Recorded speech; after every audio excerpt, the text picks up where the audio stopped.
찬송하리로다. 하나님 곧 우리 주 예수 그리스도의 아버지께서 그리스도 안에서 하늘에 속한 모든 신령한 복을 우리에게 주시되 곧 창세전에 그리스도 안에서 우리를 택하사 우리로 사랑 안에서 그 앞에 거룩하고 흠이 없게 하시려고 그 기쁘신 뜻대로 우리를 예정하사 예수 그리스도로 말미암아 자기의 아들들이 되게 하셨으니 이는 그가 사랑하시는 자 안에서 우리에게 거저 주시는가 그의 은혜의 영광을 찬송하게 하려는 것이라.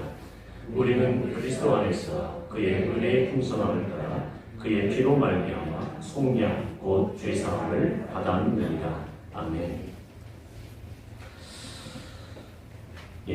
계속해서 저번 주에는 우리가 신령한 복으로 초대받은 우리라는 제목으로 말씀드린 대로 오늘은 거룩함으로 초대받은 우리라는 말씀으로 제목으로 말씀을 전하려고 원합니다.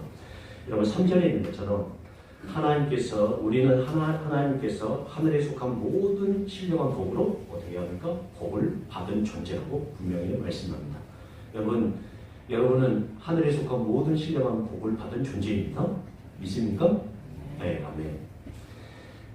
그런데 우리는 모든 복을, 하늘에 속한 모든 신령한 복을 받은 존재라고 하지만 유독 우리 현실은 복이 넘칩니까? 고난과 어려움이 넘치는 것 같습니까? 생각해보면 뭐가 더 넘치는지 한번 생각해 보시기 바랍니다. 자, 왜 하나님의 약속과 우리 현실이 일치하지 않는 것처럼 보일까요? 그렇죠. 하늘에 속한 모든 신령한 복을 받았다는데 우리의 현실은 왜 쉽게 풀리지 않는 걸까요? 라를 지금 질문하고 있는 겁니다. 그러면 하나님께서 거짓말하시는 걸까요? 어떻게 생각하십니까?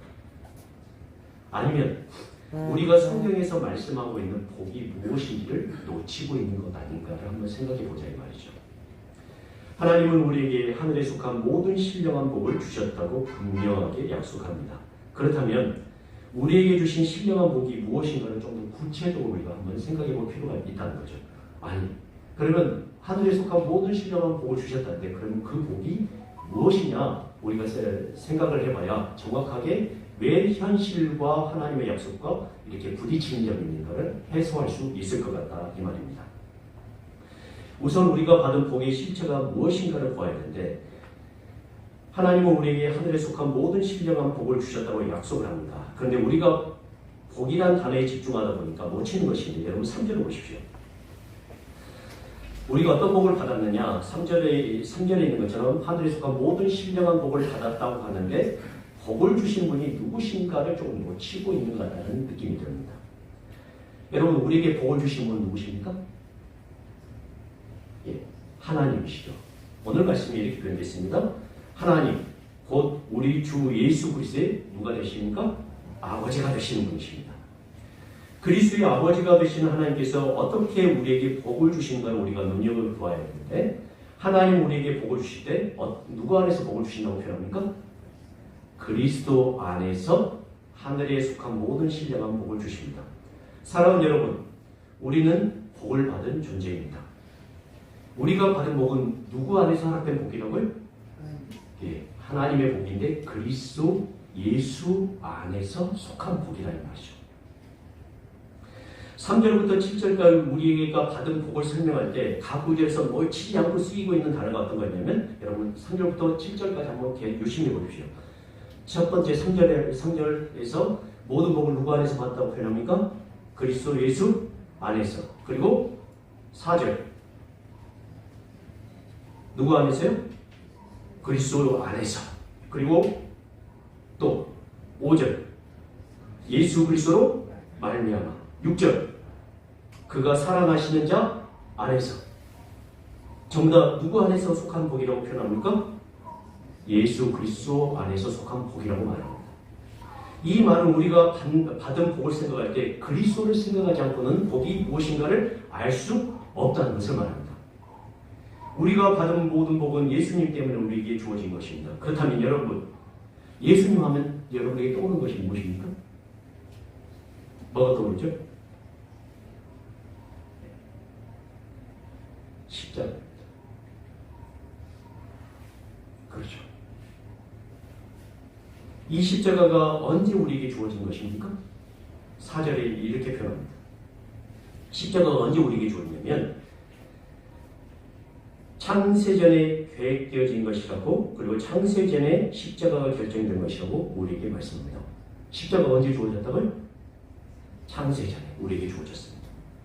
우리의 구원은 그래서 하나님의 예정하심과 선택하심으로 이루어진 것입니다. 그리고 그것이 바로 누구의 십자가로? 예수님의 십자가로 말미암아 우리에게 주어진 것입니다. 이것을 좀 더 우리가 어떻게 표현했냐면, 우리의 힘과 능력으로 된 것이 아니라 오직 하나님의 은혜로 우리가 하나님을 믿게 된 것이다 라고 표현합니다. 이것이 우리가 받은 복입니다. 우리의 힘으로 되어진 것이 아니라 하나님의 은혜로 되어졌다는 것을 조금 어려운 단어로 어떻게 신학자들이 설명했냐면, 하나님의 예정, 하나님의 택하심이라고 합니다. 그런데 우리는 흔히 하나님의 택하심, 예정이라는 단어를 어떻게 생각하냐면, 하나님께서 누구를 택하고 누구를 택하지 않으셨다라고 생각할 때가 많습니다. 그렇죠? 그러나 예정이란 단어는 어떤 개념을 가지고 있느냐 하면, 하나님께서 구원하시기로 하는 사람은 반드시 어떻게 하신다? 구원하신다는 것입니다. 그 구원을 이루시는 분이 누구시라고요? 하나님이시라고 말씀하고 있는 겁니다. 하나님은 절대로 한 번 계획한 사람에 대해서 한 번 계획한 것을 절대로 놓지 않으시고 그대로 이루시는 의지가 있으신 분이라는 것입니다. 하나님 어떤 분이라고요?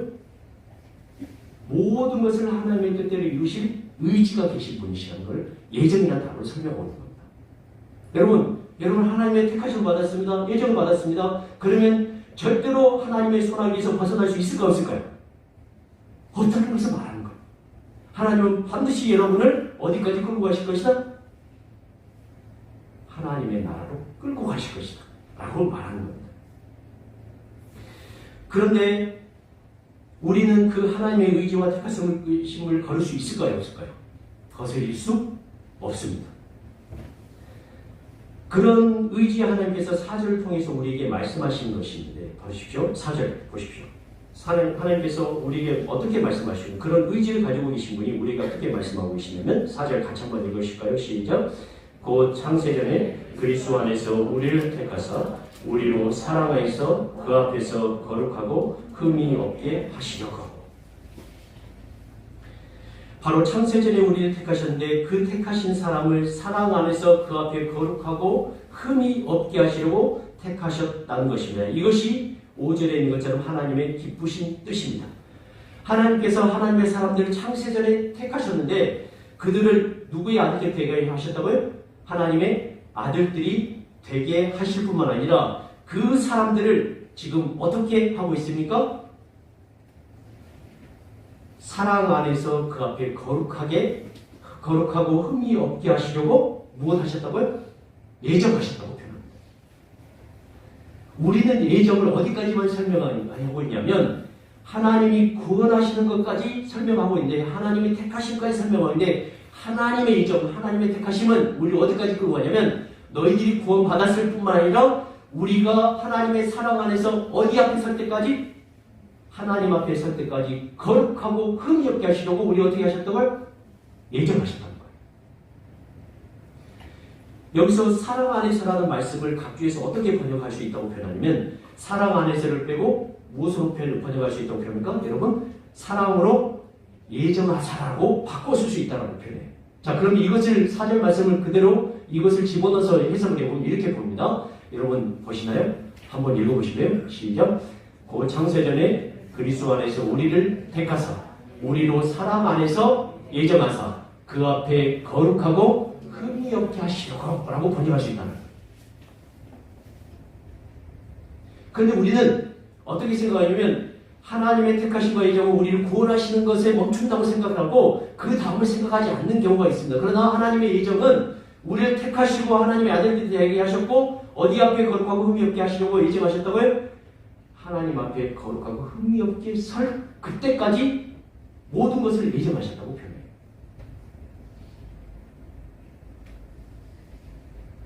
아까 제가 하나님의 예정하심을 어떻게 설명했습니까? 하나님은 한번 약속하신 것을 그대로 포기하지 않는 의지가 계신 분이라고 말씀하고 있습니다. 그렇다면 하나님께서 여러분을 택하셨고 하나님의 아들이 되게 하셨는데 이제 하나님께서 앞으로 여러분들이 하나님 앞에 설 때까지 어떻게 하신다고요? 반드시 거룩하고 흠이 없게 만드시려고 여러분들을 끌어 가실 거라는 것입니다. 그 자리까지 인도하실 것이라는 것입니다. 그래서 여기서 하나님께서 우리에게 바라신 것과 우리가 바라는 것이 차이가 있다는 것을 말씀드립니다. 우리는 하나님께서 우리에게 복을 주셨다는 것을 어떻게 해석하고 있냐면 이 땅에 잘됨과 행복으로 해석하고 있습니다. 그렇죠? 그러나 예수님은 이 땅에 오셔서 우리에게 예수님께 허락된 복이 무엇인지를 우리에게 보여주셨습니다. 여러분, 예수님은 세상에 오셔서 어떻게 하셨습니까? 대적당하셨어요. 세상이 그분을 대적하심으로 자신의 생명을 십자가에 버리셨습니다. 하나님은 예수님을 그렇게 하심으로 우리를 구원하셨습니다. 그러므로 하나님의 구원은 절대로 포기되어질 수 없습니다. 왜냐하면 자신의 아들을 버리시기까지 우리에게 하셨기 때문입니다. 그런데 그 구원은 단순히 우리에게 주어진 것으로 끝나는 것이 아니라 우리도 누구처럼 살아가는 사람을 만드시기 위해서 예수님처럼 살아가는 사람으로 만드시기 위해서라고 말씀합니다. 그 안에 그 구원 안에 거룩하고 흠이 없게 하시는 것까지 포함된 것입니다. 우리는 이미 구원을 받았습니다. 그러나 현재적으로 구원을 이루어 가야 합니다. 그리고 마지막으로 구원을 온전히 이룰 것입니다. 이것을 로마서 8장 30절에 어떻게 표현하고 있냐면 로마서 한번 보십시오. 여러분들의 삶이 앞으로 어떻게 인도되어질 거냐면 이렇게 인도되어질 것입니다. 로마서 8장 30절.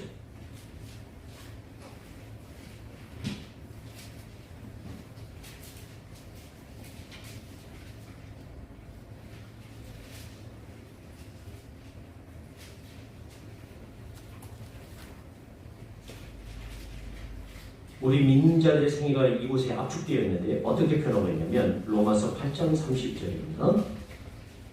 같이 한번 읽으실까요? 로마서 8장 30절. 네. 다 찾으셨습니까? 네. 로마서 8장 30절. 같이 읽겠습니다. 시작. 또 미리 정하신 그들을 또한 부르시고 부르신 그들을 또한 의롭다 하시고 의롭다 하신 그들을 또한 영화롭게 하셨느니라. 예. 여러분들이 하나님 앞에 영화롭게 될 때까지 하나님 포기하시지 않을까요? 포기하시지 않습니다.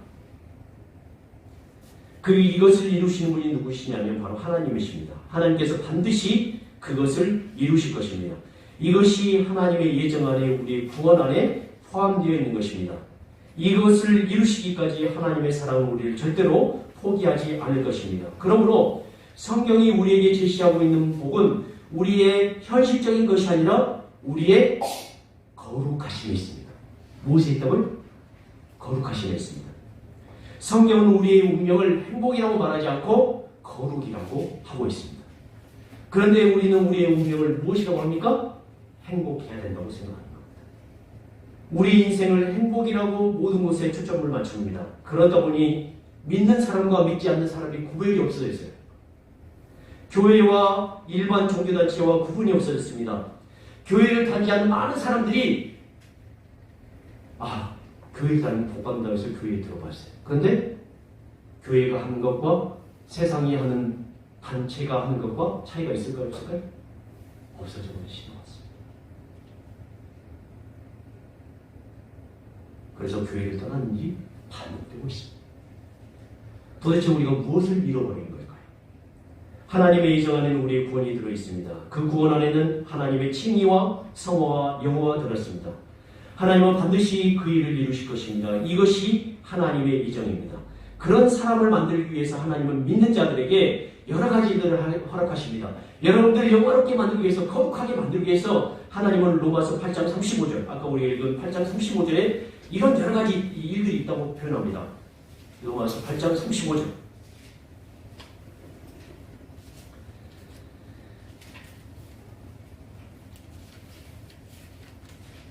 35절, 36절, 37절 같이 읽겠습니다. 35절, 36절, 37절 시작. 누가 우리를 그리스도의 사랑에서 끊으리요? 환난이나 공고나 박해나 기근이나 적신이나 위험이나 칼이랴. 기록된 바 우리가 종일 주를 위하여 죽임을 당하게 되며 도살당할 양같이 여김을 받았나이다 함과 같으니라. 그러나 이 모든 일에 우리를 사랑하신 이로 말미암아 우리가 넉넉히 이기느니라. 아멘. 하나님을 믿는 자들에게 환난이 있습니다. 공고가 있습니다. 박해가 있습니다. 기근이 있습니다. 적신이나 위험이나 칼이 있습니다. 36절에 그런 상태를 어떻게 설명하고 있냐면 우리가 종일 주를 위하여 무엇을 당하게 됩니까? 죽임을 당하게 되며 도살당할 양같이 여김을 받았나이다 함과 같으니라고 기록합니다. 그런데 이 모든 것들이 하나님의 사랑에서 우리를 끊을 수 있다고 표현합니까? 없다고 표현합니까? 끊을 수 없다라고 말합니다. 왜 그럴까요? 하나님이 여러분들에게 가지고 오신 예정 때문입니다. 하나님이 여러분들 반드시 그렇게 만드실 것입니다. 그러나 우리는 이것을 복으로 여길까 여기지 않을까요? 복으로 여기지 못할 때가 많습니다. 여기서 하나님과 우리의 충돌이 일어납니다. 하나님은 우리를 반드시 거룩하게 만드실 것입니다. 우리의 현실이 녹록치 않은 이유가 하나님께서 하시는 일이 있으시기 때문입니다. 어떤 분이 이렇게 표현했어요. 하나님 우리를 거룩하게 만드시기 위해서 우리를 어디다 집어넣으시냐? 말 안 들을 때는 세탁기에다 집어넣는데요. 그래서 다 돌리는 빼야 될 거 다 빼게 하신답니다. 그래서 어떻게 하신다고요? 우리를 깨끗하게 만드시기 위해서 거룩하게 만드시기 위해서 그 과정을 거친다고 표현합니다. 그러므로 믿는 자에게는 이 과정들이 반드시 있을 수밖에 있다 없다? 있다라는 거예요. 그런데 그것이 하나님이 사랑이 없어서 하신 일이 아니다라고 표현합니다.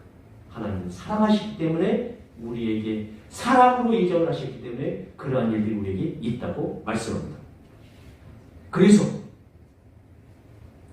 그러면 그 거룩이 무엇이냐고 우리가 다시 생각해야 될 때가 왔습니다. 우리를 거룩하게 만드시기 위해서인데 그럼 그 거룩이 무엇이냐? 거룩은 우리가 하는 것처럼 어떻게 생각합니까? 하나님을 위해서 우리가 구별되었다 라는 단어로 흔히 설명합니다. 거룩은 우리가 하는 것처럼 구별되었다라고 생각할 때가 많습니다. 그러나 오늘 에베소의 말씀, 여러분 에베소서 1장 오늘 우리가 읽은 말씀으로 다시 되돌아가시면 오늘 에베소서의 말씀은 거룩의 개념을 이렇게 말씀합니다. 어떻게 표현하냐면 4절입니다.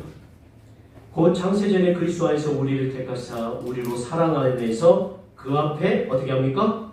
거룩하고 흠이 없게 하시려고. 누구 앞에 거룩하고 흠이 없게 하시려고 하신 겁니까? 하나님 앞입니다. 거룩은 하나님 앞에 서는 것입니다. 거룩은 하나님 앞에서의 개념입니다. 우리는 거룩을 무엇을 하고 하지 않고의 개념으로 봅니다. 그러나 성경에서 우리에게 요구하는 거룩은 사랑입니다. 성경에서 우리에게 요구하는 거룩이 뭐라고요? 사랑입니다. 거룩은 우리가 어떤 경지에 이르는 것이냐면 하나님을 사랑하는 경지에 이르는 것입니다. 거룩은 하나님과의 관계의 문제입니다. 그런데 우리는 거룩의 문제를 누구의 문제로 보냐면 하나님과의 관계 문제가 아니라 나의 문제로 봅니다.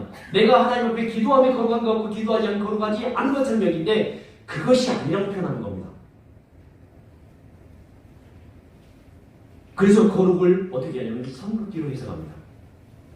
거룩을 다른 사람들과 비교하는 것으로 해석합니다. 거룩을 의의 도구로 삼아서 다른 사람을 정죄하는 것으로 가는 것입니다. 여러분, 요즘 우리 한국 사회에 이번 대선하면서 두 사람 중에 하나는 이쪽 편이고 두 사람 중에 하나는 저쪽 편인 것이 판명이 났습니다. 그런데 양쪽에 있는 사람들 전부 다 어떻게 되냐면 나는 의롭다고 생각합니다. 이쪽에 있는 편은 나도 의롭다고 생각합니다. 그러면서 저쪽을 나쁜 놈, 이쪽을 나쁜 놈이라고 생각합니다. 저들은 우리와 다르다고 선긋기를 하고 있습니다.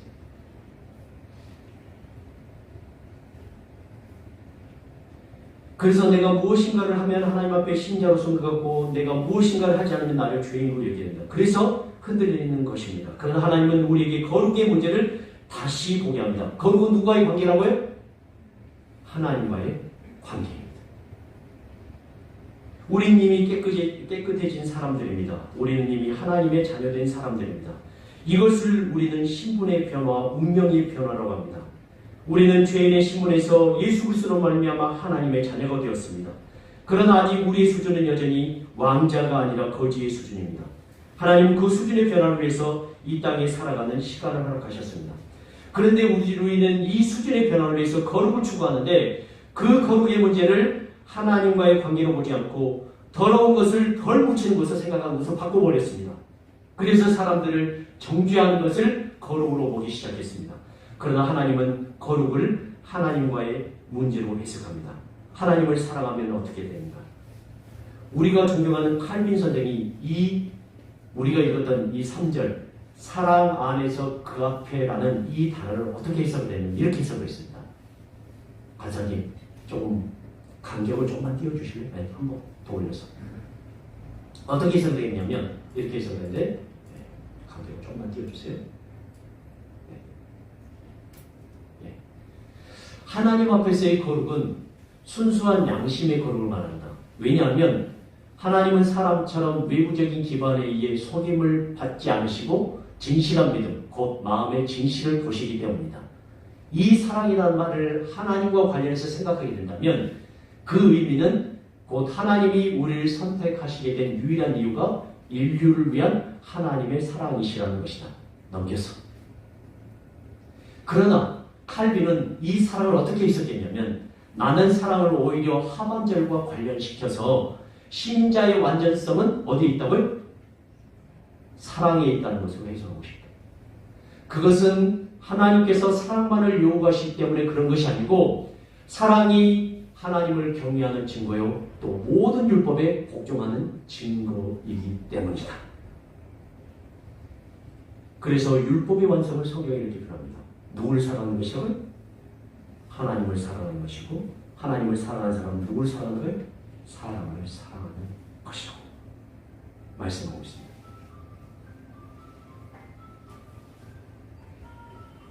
네, 사랑하는 거죠. 정속의 우리를 펴줍니다. 여기 율법에 모든 것이 다 들어있다고 하셨습니다. 이것이 율법의 최고의 핵심된 내용이며 거룩입니다. 그래서 고린도서 13장은 우리에게 이렇게 말합니다. 고린도서 13장으로 넘어갈까요? 고린도서 13장.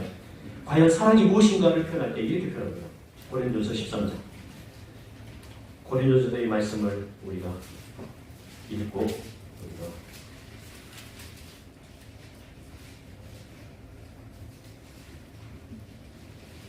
오늘의 말씀을 결론을 지으려고 하는데요. 고린도서 13장 1절부터 13절에 보시면 특별히 1절부터 3절까지 우리가 유의해 보자면 우리는 거룩을 어떻게 생각하고 있냐면 이렇게 생각하고 있습니다. 보세요.